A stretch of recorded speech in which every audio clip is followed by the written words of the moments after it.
नमस्कार, मैं प्रिया। आज 28 अक्टूबर। चले जानते हैं बिहार की 25 बड़ी खबरों को। ग्रामीण डाक सेवक के 634 पदों के लिए निकाली गई रिक्तियां। भारतीय डाक के हिमाचल प्रदेश पोस्टल सर्किल ने ग्रामीण डाक सेवकों को भर्ती के लिए अधिसूचना जारी की है। ग्रामीण डाक सेवकों की कुल 634 रिक्तियों के लिए आवेदन आमंत्रित किए गए हैं। ऑनलाइन आवेदन की अंतिम तारीख 6 नवंबर 2020 तय की गई है। इन पदों में 10वीं पास उम्मीदवार आवेदन कर सकते हैं। हालांकि अब कोई लिखित परीक्षा नहीं होगी। उम्मीदवारों का चयन मेरिट के आधार पर किया जाएगा। इन पदों के लिए शैक्षणिक योग्यता की बात करें तो उम्मीदवारों का 10वीं पास होना अनिवार्य है। अगर किसी उम्मीदवार के पास हायर क्वालिफिकेशन है तो यह कोई मायने नहीं रखेगा। सिर्फ 10वीं पास के मार्क्स से चयन का आधार बनेंगे। इच्छुक उम्मीदवार apppost.in या apppost.in/gds ऑनलाइन पर जाकर आवेदन भर सकते हैं।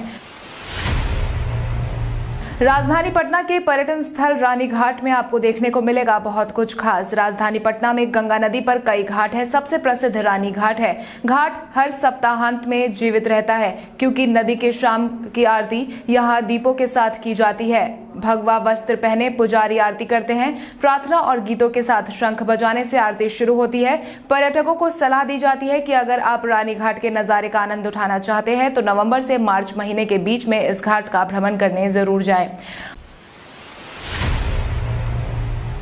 आज होने वाले चुनाव में इन दस्तावेजों के साथ भी कर सकते हैं मतदान। आज बिहार विधानसभा चुनाव के पहले चरण के लिए वोट डालने जाएंगे। ऐसे में जिन भी मतदाताओं का नाम वोटर लिस्ट में शामिल नहीं है या वोटर आईडी नहीं है वो भी आसानी से अपना मत का प्रयोग कर सकते हैं, जिसके तहत passport, driving licence, PAN card, Aadhaar card, केंद्र या राज्य सरकार की किसी नौकरी का सर्विस आईडी कार्ड, बैंक या पोस्ट ऑफिस का पासबुक, नेशनल पॉपुलेशन रजिस्ट्रार के तहत रेजिडेंट जीन आइडेंटिफिकेशन का जारी हुआ स्मार्ट कार्ड, मनरेगा का कार्ड, फोटोग्राफ लगा हुआ पेंशन डॉक्यूमेंट, श्रम मंत्रालय का जारी किया हुआ हेल्थ इंश्योरेंस कार्ड, चुनाव आयोग की जारी हुई फोटो वोटर स्लिप की मदद से मतदान दे सकते हैं। बिहार में मिले 600 से ज्यादा मामले। बिहार में कोरोना प्रभावितों की संख्या लगातार बढ़ती जा रही है। स्वास्थ्य विभाग की तरफ से साझा की गई जानकारी के अनुसार कुल मिलाकर 678 नए मरीजों की पुष्टि की गई है, जिसके बाद प्रभावितों की संख्या बढ़कर 2,13,383 पर पहुंच गई है। अगर हम प्रभावित जिलों की संख्या की बात करें तो अररिया में 6, अरवल में 4, औरंगाबाद में 23, बांका में 3, बेगूसराय में 12, भागलपुर में 11, भोजपुर में 16, बक्सर में 5, दरभंगा में 10, पूर्वी चंपारण में 14, गया में 21, गोपालगंज में 16, जमुई में 9, जहानाबाद में 21, कैमूर में 4, कटिहार में 17, खगड़िया में 1, किशनगंज में 13, लखीसराय में 7, मधेपुरा में 16, मधुबनी में 7, मुंगेर में 5, मुजफ्फरपुर में 29, नालंदा में 13, नवादा में 17, पटना में 231, पूर्णिया में 20, रोहतास में 8, सहरसा में 15, समस्तीपुर में 35, सारण में 11, शेखपुरा में 4, शिवहर में 1, सीतामढ़ी में 12, सिवान में 8, सुपौल में 17, वैशाली में 6, पश्चिम चंपारण में 7 मामले सामने आए हैं। पटना में 15 दिन में बना 850 वर्ग मीटर का फेस मास्क। पटना जिला प्रशासन ने नया रिकॉर्ड कायम किया है। अब तक विश्व में 778 वर्ग मीटर कपड़े के मास्क का रिकॉर्ड रहा है। हालांकि पटना जिला प्रशासन ने मतदाताओं को जागरूक करने के लिए 850 वर्ग मीटर का मास्क बनाया है। मिली जानकारी के अनुसार इस मास्क को बनाने में 100 से अधिक लोगों ने मिलकर 15 दिनों में यह मास्क तैयार किया है, जिसे मंगलवार को पटना के श्री कृष्ण मेमोरियल हॉल में बाहर भवन के मुख्य द्वार पर लगाया गया है। जिलाधिकारी कुमार रवि ने इस बात का दावा किया है कि यह विश्व का सबसे बड़ा मास्क है। इससे पहले सऊदी अरबिया में अबीर अल खलील ट्रेडिंग कंपनी द्वारा 776 वर्ग फीट का विशालतम फेस मास्क बनाया गया था। आज विधानसभा चुनाव के 71 सीटों पर होगा मतदान। कोरोना काल में आज से बिहार विधानसभा चुनाव की शुरुआत होने वाली है, जिसके तहत पहले चरण के 71 सीटों पर मतदान होने वाला है। आपकी जानकारी के लिए आपको बता दें, मतदान को लेकर पूरी तैयारी की जा चुकी है। साथ ही एक दिन पहले ही सभी विधानसभा क्षेत्रों में प्रचार प्रसार को रोक दिया गया था। कोरोना के माहौल में आयोजित होने वाले चुनाव में कुल मिलाकर 1066 प्रत्याशी मैदान में है। आपकी जानकारी के लिए आपको बता दें, आज से शुरू होने वाले चुनाव पर पूरे देश की नजर टिकी हुई है, क्योंकि कोरोना के माहौल में यह पहला चुनाव होने वाला है। इसके साथ ही आपको यह भी बता दें कि 71 विधानसभा क्षेत्र में कुल मिलाकर 7.29 करोड़ वोटर है, जिनमें से 2.14 करोड़ लोग वोट डालेंगे। आज बिहारी पहचान में हम बात करेंगे सैयद हसन की। सैयद हसन का जन्म 1 जनवरी 1908 को बिहार में हुआ था। सैयद एक भारतीय लेखक, विद्वान और पटना बिहार से फारसी भाषा और साहित्य के प्रोफेसर थे। वो एक महान विद्वान थे। उन्होंने 1972 से 1978 तक पटना विश्वविद्यालय के फारसी विभाग का नेतृत्व किया। 1954 और 55 में उन्होंने भारत सरकार के ईरान में अध्ययन के लिए विदेशी भाषा छात्रवृत्ति योजना के तहत छात्रवृत्ति प्रदान की गई।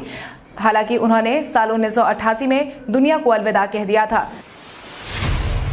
चुनावी ड्यूटी के लिए सैप जवानों को ले जा रही बस पलटी। बिहार के औरंगाबाद जिले में चुनावी ड्यूटी के लिए जा रही बस बीच रास्ते में पलट गई, जिसमें कई पुलिसकर्मी घायल हो गए। आपकी जानकारी के लिए आपको बता दें, सभी घायल पुलिसकर्मियों को इलाज के लिए नजदीकी स्वास्थ्य केंद्र पर भर्ती करवाया गया था, जहां सभी का इलाज जारी है। मिली जानकारी के अनुसार बिहार के औरंगाबाद जिले में जवान को लेकर पुलिस लाइन जा रही पुलिस वैन हादसे की चपेट में आ गई थी। हालांकि गंभीर जवानों को अस्पताल में भर्ती करवाया गया है, जहां उनका इलाज जारी है।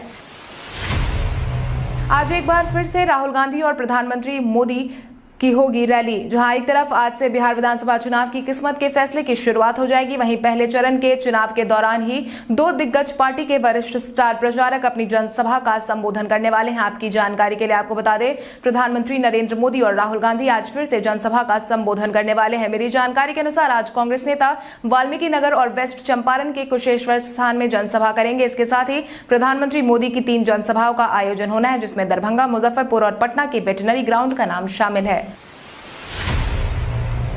बिहार रेजिमेंट ने गलवान घाटी में शहादत देने वाले जवानों के परिजनों को दिया सम्मान। बीते दिन गलवान घाटी में चीनी सैनिकों के साथ हुई झड़प में जान गंवाने वाले बिहार रेजिमेंट के जवानों के सम्मान के लिए बीते दिन एक समारोह आयोजित किया गया। यह समारोह मुख्यालय झारखंड बिहार सब एरिया के तत्वाधान में आयोजित हुआ है, जहां सभी जवानों के आश्रितों को सम्मानित किया गया। आपको बता दें, आयोजित इस समारोह में 16 बिहार रेजिमेंट के जान गंवाने वाले कमांडिंग ऑफिसर कर्नल बी संतोष बाबू की पत्नी भी शामिल थी। इस आयोजन का मुख्य उद्देश्य यह पता करना था कि शहीदों के परिजनों को मिलने वाली सहायता मिली है या नहीं। गलवान में शहीद हुए कर्नल बी संतोष बाबू की पत्नी ने बताया कि उस दिन गलवान घाटी में जो लोग शहीद हुए, सारे शहीदों ने देश के लिए अच्छा काम किया है। वोटर लिस्ट में आसानी से कर सकते हैं अपना नाम चेक। आज से मतदान की प्रक्रिया शुरू हो गई है। वहीं कई लोग इस असमंजस में होंगे कि उनका नाम वोटर लिस्ट में है या नहीं, तो परेशान होने की कोई जरूरत नहीं है। अब आप आसानी से अपना नाम लिस्ट में चेक कर सकते हैं। सबसे पहले आपको राष्ट्रीय मतदाता पोर्टल nvsp.in पर जाना होगा। फिर search your name in electoral roll को क्लिक करें। इसके बाद आप अपनी डिटेल को दिए गए कॉलम में भरकर या निर्वाचन कार्ड नंबर के जरिए जानकारी ले सकते हैं। यह एपिक नंबर आपके वोटर ID कार्ड पर लिखा होता है। इतना ही नहीं, आप 1950 पर SMS भेजकर SMS के द्वारा भी जानकारी ले सकते हैं। छठ महापर्व के लिए 18 नवंबर से चलेगी रांची, पटना और जयनगर के लिए स्पेशल ट्रेन। रेलवे रांची से पटना के लिए और रांची से जयनगर जाने के लिए सिर्फ एक दिन ट्रेन चलाएगा। यह ट्रेन 18 नवंबर को रांची से पटना के लिए रवाना होगी, वहीं 19 नवंबर को रांची आएगी। इस ट्रेन का नाम फेस्टिवल स्पेशल के नाम से चलेगी। लेकिन लोगों के सामने अब सबसे बड़ी परेशानी यह हो रही है कि वो बिहार पूजा के लिए आते हैं तो फिर रांची या झारखंड अन्य दूसरे शहरों में जाने में काफी परेशानी का सामना करना पड़ सकता है। इस साल छठ 20 और 21 नवंबर को है। Ranchi Patna festival special train 18 नवंबर को रांची से रवाना होगी, यानी छठ पूजा के लिए जो मुसाफिर पटना या इस रूट पर बिहार के अन्य शहरों को जाना चाहते हैं, वे इस ट्रेन का इस्तेमाल कर सकते हैं। इसी तरह रांची जयनगर स्पेशल ट्रेन के मुसाफिर जसीडीह, किऊल, बरौनी, समस्तीपुर, दरभंगा, मधुबनी और जयनगर जा सकते हैं। रेलवे ने 19 नवंबर को ही इस ट्रेन की वापसी रखी है। भाजपा ने पहले चरण के चुनाव के ठीक पहले कई विधायकों और सांसदों को दिखाया बाहर का रास्ता। चुनाव से पहले भाजपा ने एक बार फिर से बागियों पर सख्ती दिखाई है, जिसके तहत पार्टी ने एक बार फिर से सख्ती दिखाते हुए अपने 7 नेताओं को 6 साल के लिए निष्कासित कर दिया है। इनमें एक पूर्व सांसद, 2 पूर्व विधायक और एक प्रदेश कार्य समिति के सदस्य शामिल है। इन सभी नेताओं पर एनडीए प्रत्याशी के खिलाफ चुनाव लड़ने का आरोप है। आपकी जानकारी के लिए आपको बता दें, पार्टी ने अब तक 45 विधायकों और नेताओं को बागी रवैया अपनाते हुए बाहर का रास्ता दिखाया है। हालांकि बीते दिन नेताओं को बाहर का रास्ता दिखाया गया। पप्पू यादव ने सरकार बनने के साथ ही रोजगार के साथ भूमिहीनों को 1 BHK मकान देने की कही बात। बीते दिन जहां प्रमुख पप्पू यादव ने समस्तीपुर के पटोरी के धामोन में आयोजित जनसभा का संबोधन किया था, जिसमें उन्होंने जनता के कई वादे किए हैं। सरकार बनने पर पप्पू यादव ने सभी युवाओं को रोजगार देने के साथ साथ भूमिहीनों को घर देने की बात कही है। उन्होंने कहा है कि हमारी सरकार बनी तो प्रत्येक युवा को रोजगार दिया जाएगा, साथ ही भूमिहीनों को 1 BHK का मकान देंगे। वो मरबा के प्रत्याशी सूर्य नारायण सहनी और मोहिउद्दीन नगर विधानसभा के प्रत्याशी अजय कुमार बुलागिनिन के पक्ष में चुनाव प्रचार करने आए थे। इनके साथ ही भीम आर्मी के राष्ट्रीय सचिव चंद्रशेखर रावण ने भी सभा को संबोधित किया। स्मृति ईरानी ने तेजस्वी यादव के 10 लाख नौकरी देने पर कसा तंज। बिहार में पहले चरण में आज वोट डाले जाएंगे। वहीं इसी बीच सभी राजनीतिक दलों ने एक दूसरे के खिलाफ जुबानी खींचतान जारी है। इसी क्रम में बीते दिन केंद्रीय मंत्री और भाजपा की स्टार प्रचारक स्मृति ईरानी ने गोपालगंज में आयोजित चुनावी सभा में राजद सुप्रीमो लालू प्रसाद यादव पर निशाना साधा है, जिसके तहत उन्होंने कहा कि 15 साल आपको याद नहीं है जब किसी एजेंसी का शीशा तोड़कर गाड़ी उठा ले जाते थे और कहा जाता था कि घर में शादी है। इसके साथ ही उन्होंने तेजस्वी यादव पर भी जमकर निशाना साधा और कहा कि जिसने जीवन भर नौकरी नहीं की है वो 10 लाख नौकरी देने की बात कह रहा है। सोनिया गांधी ने बिहार और केंद्र को बताया बंदी सरकार। कांग्रेस पार्टी के अंतरिम अध्यक्ष सोनिया गांधी भी अब विधानसभा चुनाव में अपनी पूरी ताकत झोंकती नजर आ रही हैं। इसी को लेकर ही सोनिया गांधी ने बीते दिन अपना वीडियो संदेश जारी किया था, जिसमें उन्होंने केंद्र की सरकार और बिहार सरकार को निशाने पर लेते हुए बंदी सरकार करार किया था। इतना ही नहीं, उन्होंने यह भी कहा कि बिहार सरकार अहंकार में डूब चुकी है और अपना रास्ता भटक चुकी है। उन्होंने कहा कि एनडीए सरकार की ना तो करनी अच्छी है और ना ही कथनी। इस सरकार के शासनकाल में मजदूर आज मजबूर है, किसान परेशान है, नौजवान बेरोजगार और निराश। अर्थव्यवस्था भी नाजुक स्थिति में जा चुकी है, जिसका असर लोगों की दिनचर्या पर देखने को मिल रहा है। इस सरकार ने समाज के हर वर्ग को अंधकार में खड़ा कर दिया है। बीते दिन कई विधानसभा क्षेत्र में गरजे नीतीश। मुख्यमंत्री नीतीश कुमार ने बीते दिन कई चुनावी सभा का संबोधन किया, जहां उन्होंने सरकार की नीतियों का व्याख्यान किया। अपनी तीसरी जनसभा, जो कि राजगीर विधानसभा क्षेत्र में आयोजित करवाई गई थी, वहां उन्होंने कई बातें कही, जिसके दौरान उन्होंने कहा कि आपने हमें पहचान दी, हम इसे भूल नहीं सकते हैं। नीतीश कुमार ने जनसभा को संबोधित करते हुए आगे कहा कि इस बार हमने यहीं से एक कार्यकर्ता को मैदान में उतारा है। अगर आप लोग एक बार फिर से जीत दिलाएंगे तो ये बाकी बचा काम भी करेंगे। वहीं हिलसा में आयोजित जनसभा में उन्होंने मौका मिलने पर जिले में युवाओं को लाभान्वित करने के लिए मेगा सेंटर खोलने की बात कही है। आपको बता दें, नीतीश कुमार यहां जदयू प्रत्याशी प्रेम मुखिया के लिए वोट मांगने पहुंचे थे। चिराग ने 7 निश्चय में महाघोटाले की कही बात। आगामी विधानसभा चुनाव के लिए लोजपा अध्यक्ष चिराग पासवान पूरी तरह तैयार नजर आ रहे हैं। इसी क्रम में वो लगातार सरकार पर भी निशाना साधते देखे गए हैं। वहीं चिराग पासवान ने एक बार फिर से सरकार पर निशाना साधा है, जिसके तहत उन्होंने कहा कि सभी जगह 7 निश्चय योजना में हुए घोटाले के चर्चे हैं। 7 निश्चय योजना में बिहार का सबसे बड़ा घोटाला हुआ है। योजना में हुए भ्रष्टाचार में 40% का कमीशन गया है। इसके साथ ही उन्होंने यह भी कहा कि नीतीश कुमार जी के शासनकाल में हुए भ्रष्टाचार की जांच के बाद से ही विपक्ष की बेचैनी बढ़ गई है, क्योंकि मुख्यमंत्री के नाक के नीचे ही यह सब करवाया जाता है। पूर्व मुख्यमंत्री जी अपने कारनामों को लेकर सलाखों के पीछे हैं। अगर आप भी ऐसे ही होते हैं तो आप भी सलाखों के पीछे जाएंगे।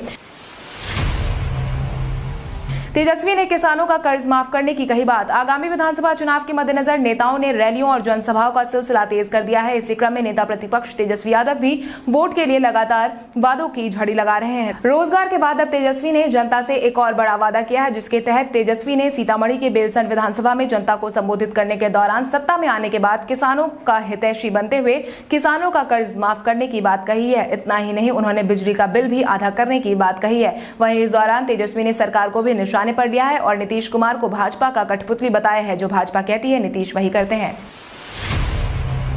मांझी ने चिराग को बताया कोरोना। बिहार विधानसभा चुनाव में शब्दों की मर्यादा कई बार लांघी गई है और हर बार बयान देने वाला नेता मुश्किल में फंसते भी देखा गया है। हालांकि इसके बावजूद कुछ नेताओं पर इसका कोई असर नहीं देखने को मिल रहा है। इसी क्रम में बिहार के पूर्व मुख्यमंत्री जीतन राम मांझी ने भी हाल ही में चिराग को लेकर अपना बयान जारी किया है, जिसके तहत मांझी ने चिराग को कोरोना बताया है। चिराग पासवान और मुख्यमंत्री नीतीश कुमार के बीच जारी खटपट में अब मांझी भी घुस गए हैं और यही कारण है कि उन्होंने बीते दिन अपना बयान जारी किया है और कहा है कि बिहार की राजनीति में लालटेन जलाने के लिए चिराग नाम का कोरोना घूम रहा है और ये ऐसे हनुमान है जो लंका की जगह राम की अयोध्या जलाने के फिराक में है। बिहार की जनता से गुजारिश है कि वो ऐसे कोरोना से बचे। चिराग पासवान के पिता को श्रद्धांजलि देते वक्त रिहर्सल का वीडियो आया सामने। लोजपा अध्यक्ष चिराग पासवान इन दिनों चुनावी तैयारियों में लीन नजर आ रहे हैं। वहीं नीतीश कुमार पर भी आए दिन निशाना साधते रहते हैं। हालांकि रामविलास पासवान के गुजर जाने के बाद लोगों के मन में चिराग के लिए सहानुभूति जाग गई थी। हालांकि अब चिराग का एक वीडियो सामने आया है, जिसके बाद लोगों की सहानुभूति गुस्से में बदल गई है। दरअसल इस वीडियो में चिराग श्रद्धांजलि देने से पहले हंसते खिलखिलाते नजर आ रहे हैं। इतना ही नहीं, चिराग इस दौरान कई बार अपने श्रद्धांजलि का रिहर्सल करते भी देखे गए हैं, जिसका वीडियो सामने आते ही विपक्ष ने निशाना साधना शुरू कर दिया है। सीएसके की कप्तानी धोनी के पास ही रहने देने पर सीईओ ने दिया अपना बयान। आईपीएल के इतिहास में ऐसा पहली बार हुआ है जब चेन्नई की टीम प्लेऑफ में नहीं पहुंची है। हालांकि अपनी टीम के खराब परफॉर्मेंस के कारण महेंद्र सिंह धोनी भी काफी ज्यादा निराश नजर आए थे। हालांकि अब आगे आने वाले आईपीएल सीजन में महेंद्र सिंह धोनी की कप्तानी पर सवाल उठने लगे थे, जिस पर सीएसके के सीईओ काशी विश्वनाथन ने अपना बयान पेश किया है और कहा है कि हाँ बिल्कुल, मुझे पूरा भरोसा है कि धोनी 2021 में भी सीएसके की अगुवाई करेंगे। वहीं अब तक हमारे लिए 3 आईपीएल जीत चुके हैं। यह पहला ऐसा साल है जब हम प्लेऑफ में नहीं पहुंच पाए हैं। अक्षय कुमार को कपिल शर्मा ने गिफ्ट किया नोट गिनने वाली machine. The Kapil Sharma show में आए दिन अक्षय कुमार आ जाते हैं। इसी क्रम में आने वाले शनिवार को एक बार फिर से अक्षय कुमार और कियारा अडवाणी शो का हिस्सा बनने वाले हैं, जिसका वीडियो कपिल शर्मा ने खुद अपने इंस्टा हैंडल से शेयर किया है, जो कि काफी ज्यादा मजेदार भी नजर आ रहा है। जारी किए गए इस वीडियो में कपिल शर्मा अक्षय कुमार को नोट गिनने वाली मशीन गिफ्ट करते नजर आ रहे हैं। ऐसे में अक्षय कुमार ने भी कपिल शर्मा के जमकर मजे लिए। कपिल शर्मा ने कहा कि अक्षय पाजी का हमारे शो पर सिल्वर जुबली है, सभी लोग आपको कुछ न कुछ तोहफा देना चाहते हैं। गूगल ने एप्पल स्टोर से हटाया गूगल पे। गूगल पे को अस्थायी रूप से एप्पल ऐप स्टोर से हटा दिया गया है। दरअसल गूगल ने किसी समस्या को ठीक करने के लिए अपने एप्लीकेशन डाउन कर दिया है और ठीक हो जाने के बाद वापस आ जाने का भी दावा किया है। यह समस्या iOS के लिए गूगल पे ऐप को प्रभावित करती है। हालांकि इसका एंड्रॉइड पर कोई भी असर देखने को नहीं मिलने वाला है। मिली जानकारी के अनुसार गूगल पे ऐप अगले कुछ समय तक के लिए ऐप स्टोर पर उपलब्ध नहीं रहेगा, मगर यह एप्लीकेशन अभी भी गूगल प्ले स्टोर पर उपलब्ध है, क्योंकि यह समस्या केवल iOS वर्जन में ही प्रभावित करती है। अब आइए जानते हैं सराफा बाजार और पेट्रोल डीजल के क्या थे भाव। अगर हम सराफा बाजार की बात करें तो सोने का भाव 27 अक्टूबर को 22 कैरेट के लिए प्रति 10 ग्राम 49,900 रुपए था। वहीं 24 कैरेट के लिए प्रति 10 ग्राम 50,900 रुपए था। वहीं अगर हम चांदी की बात करें तो चांदी का भाव प्रति किलो 62,400 रुपए था। इसके अलावा राजधानी पटना में पेट्रोल की कीमत 83.82 रुपए प्रति लीटर थी। वहीं डीजल 76.10 रुपए प्रति लीटर था। कल हमारे द्वारा पूछे गए सवाल का जवाब आप में से बहुत सारे यूजर ने हमें कमेंट करके दिया था, उसके लिए आपका बहुत बहुत धन्यवाद। आप में से जिन यूजर का कमेंट हमें अच्छा लगा है उनके नाम है विनय कुमार रॉय, रंजीत मेहता, संजीत पासवान, मोहम्मद रियाज, कुंवर सिंह, कैफ आलम, विकी कुमार, सबीर आलम, प्रेम शंकर, बाबूलाल यादव, प्रीतम कुमार, ऋषभ कुमार। इसके अलावा हमारी टीम को और भी लोगों के जवाब अच्छे लगे हैं, मगर समय के अभाव के कारण हम उनका नाम नहीं ले पाए। लेकिन आप हमारे सवालों का जवाब देते रहे, हम कल आपका नाम लेने की पूरी कोशिश करेंगे। तो चलिए बढ़ते हैं आज के सवाल की। और आज का सवाल कुछ इस प्रकार है। आपके अनुसार आगामी विधानसभा चुनाव में कौन सी पार्टी की तरफ से किए गए घोषणा पत्र पर विश्वास किया जा सकता है? अपने जवाब हमें कमेंट करके जरूर बताएं। इसके साथ ही आज के लिए बस इतना ही। अगर आप ये वीडियो हमारा YouTube पर देख रहे हो तो हमारे चैनल को सब्सक्राइब करें और बेल आइकन दबाना ना भूलें। और अगर आप ये वीडियो हमारा Facebook पर देख रहे हो तो इस वीडियो को लाइक करें और ज्यादा से ज्यादा शेयर करें। धन्यवाद।